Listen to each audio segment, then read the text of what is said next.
from Studio 5 in New York City, this is the news at 6. Do you pick up your phone and mindlessly scroll when you get bored? Come on, you know we all do. Maybe you shouldn't, though. Up next, why letting your mind wander could unlock some creative juices or even just help you recharge. We'll be right back. Welcome back. We live in an age of constant visual stimulation, but research shows that letting our minds wander without reaching for our electronic devices could be incredibly beneficial. Jessica Formoso has more.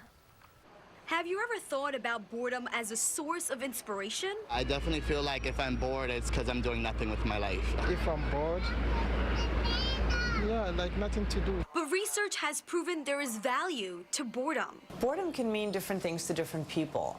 Very often these days, because we are so plugged in to so many devices for so much of the day, it can mean I'm not feeling stimulated. I'm not being bombarded with emails, with texts, with messages, with photos, with other notifications. We are surrounded by so much technology that we rarely have time to be bored. And when we are bored, many of us automatically take out our phones. I definitely spend too much time on my phone, so that's definitely my to-go-to too, yeah.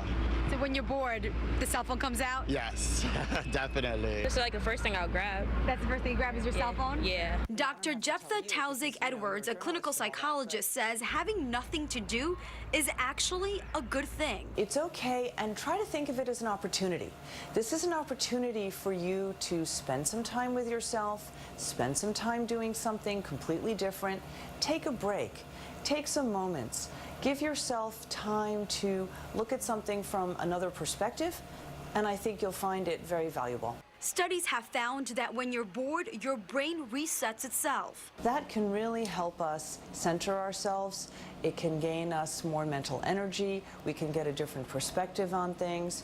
It allows us to really rebalance very much in a mental way. So the next time your child tells you he or she is bored, embrace it. Bring out some paper and crayons. Bring out some pipe cleaners. Bring out some construction paper. Say, hey, what can you make out of this? Or here's some paper clips. What do you want to do with them? And see where a child's imagination and creativity takes them. On the Upper East Side, I'm Jessica Formoso, Fox 5 News. Joining me now to talk more about this, clinical psychologist Dr. Ben Michaelis. Thank you so much for joining us. Thanks for having me. Could you tell us Never boring with you. Never boring with you either. Thanks for coming back. Could you just talk a little bit more about kind of what's going on in your brain when you're bored? I think some of us always associate it as a bad thing, but what's happening in your mind? So there actually isn't that much. There's a slightly lowered activity when you are feeling bored. It's about 5% less. Okay. All of the neuroanatomy isn't fully worked out. We know that the key is dopamine. Okay. So people that get bored very quickly actually have fewer dopamine receptors. In other words, they need more stimulation to feel excited. And a lot of it's mediated right up here in the frontal lobe. But they're still sort of trying to figure out precisely what exactly happens in the mind. All right, so we're so convinced that boredom is a bad thing, but from what we just heard, it can be very good for the mind. I know we touched on as well, particularly good for children. Absolutely. Boredom or a lack of stimulation is key for us. The problem is that as we get older and we haven't learned as kids how to mediate that time, is that it gets harder and harder. So when your kid is feeling bored and says like, "Mom, I'm bored," or "Dad, I'm bored," you don't automatically shove a device in front of their face. I mean, sometimes it requires some help, so you can kind of help them structure that time and say, "Oh, what about this? Have you considered doing that?" Just helping them to structure it so that they can learn how to structure it on their own, so they're not always bored as they get older.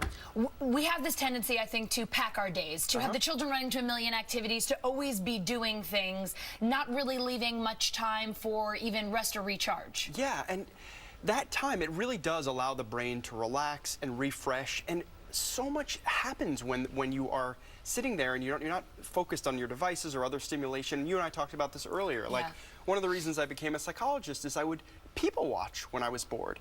I would just look around and watch people, and people are fascinating, but it's sort of it's a dying art, just the people watching.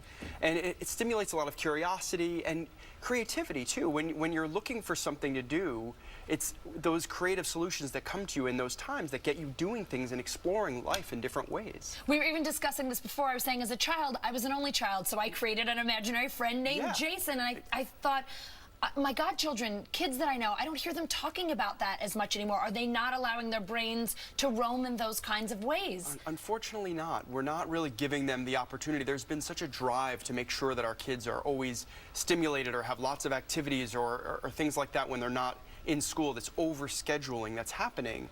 And it's that during that time that you actually learn about yourself, you learn how to self-regulate. And what happens in those moments is really key to defining your personality. A little boredom is a good thing. Not too much. Not too much, but a little bit is good. And everyone has to find the right amount that works for them. Dr. Ben Michaelis, thank you so much for coming in and joining us. We really appreciate it. We'll be right back.